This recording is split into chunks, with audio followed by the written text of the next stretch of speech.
السلام علیکم میرے دوستوں اور بھائیوں۔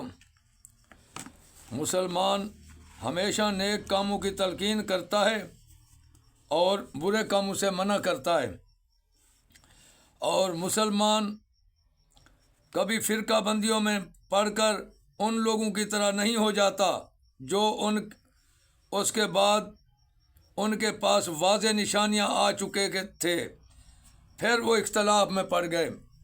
میرے بھائیوں، مسلمان فرقوں میں نہیں پڑتا، مسلمان اللہ کی کتاب کی طرف آتا ہے اور نبی صلی اللہ علیہ وسلم کی زبان کی بات پر ایمان رکھتا ہے۔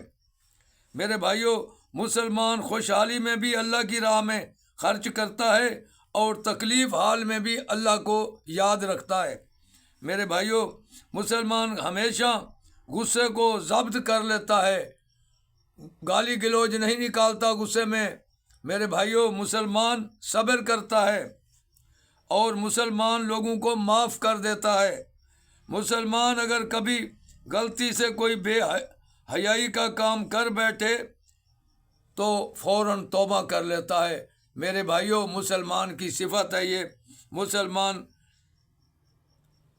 اپنے وطن کی خیر خواہی سوچتا ہے، وطن کے رہنے والے سب کی خیر خواہی سوچتا ہے۔ مسلمان کے دل میں محبت ہوتی ہے، نفرت نہیں ہوتی انسانیت کے لیے۔ میرے بھائیوں، ذرا غور و فکر کرو، مسلمان ہونا کوئی آسان کام نہیں ہے۔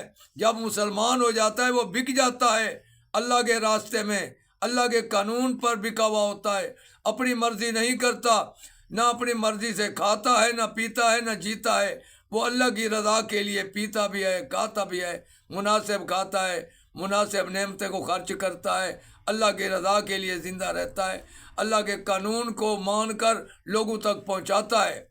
میرے بھائیوں، یہ مسلمان کی ڈیوٹی ہے، مسلمان پر فرض ہے۔ میرے بھائیوں، غور و فکر کرو، میں پہلے بتا چکا ہوں، کسی نبی نے نہیں آنا، یہ کام ہمارے ذمہ ہے۔ ہم فکر کریں گے لوگوں کا، ہمارے بھائی کہاں جا رہے ہیں، شرک میں پھنسے ہوئے ہیں، لا الہ کا معنی نہیں جانتے، کسی کو نماز کا پتہ نہیں ہوتا، کسی کو جنازے کی دعا نہیں آتی۔